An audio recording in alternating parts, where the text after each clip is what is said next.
नमस्कार, आप देख रहे हैं बिहार न्यूज 7।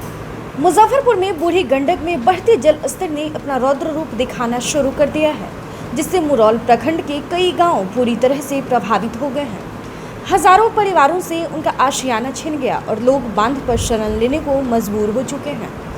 आलम यह है कि पूरे विस्थापित जनता में जिला प्रशासन, स्थानीय विधायक और जनप्रतिनिधियों पर लोगों का गुस्सा फूट पड़ा है। लोगों का कहना है कि 10 रोज से हम अपना घर बार छोड़ बांध पर शरण लिए हुए हैं, लेकिन किसी ने भी अब तक हम लोगों का हालचाल लेना जरूरी नहीं समझा। राहत सामग्री की बात तो दूर छोड़ दीजिए। लोगों का कहना था कि हम दाने दाने को मोहताज हैं, हमारे पशु चारे के बिना मरने की स्थिति में हैं। आखिर हम करें तो क्या करें।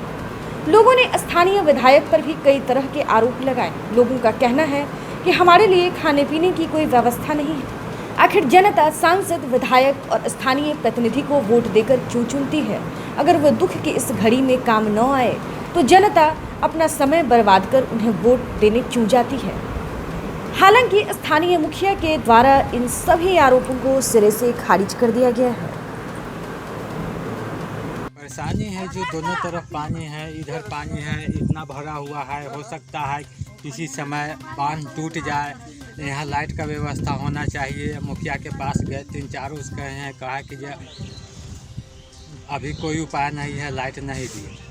अपना एरिया में, अपना जो घर के आसपास में है उधर अपना लाइट का व्यवस्था किया, इधर में कोई भी लाइट का सुविधा नहीं है।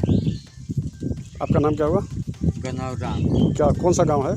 मोहम्मदपुर कोठी, वार्ड नंबर 14। मुखिया जी का नाम क्या है? सैना मुखिया। किनके द्वारा व्यवस्था किया गया है?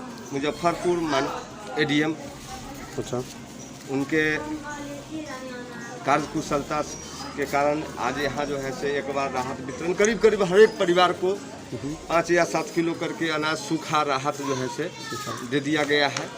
लेकिन यहाँ कुछ भोजन का व्यवस्था होता तो बहुत अच्छा होता। तो क्या आप मांग करते हैं जिला प्रशासन से या विधायक से? क्या मांग करते हैं आप? हम मांग करते हैं कि यहाँ सामूहिक किचन चले। ऐसे वो आश्वासन दिए हैं कि आज से चलेगा। कौन? ये एडीएम महोदय मुजफ्फरपुर। अच्छा, वो जो है आश्वासन दिए हैं कि आज चलेगा, और मुझे विश्वास भी है कि चलेगा, कि उन्हीं के द्वारा आज जो है से पहली बार हम लोग आज वितरण हुआ है। हाँ, आज वितरण। अच्छा, आपका नाम क्या, पूरा परिचय? मैं पंकज ठाकुर, ग्राम पोस्ट आथन में सामाजिक कार्य।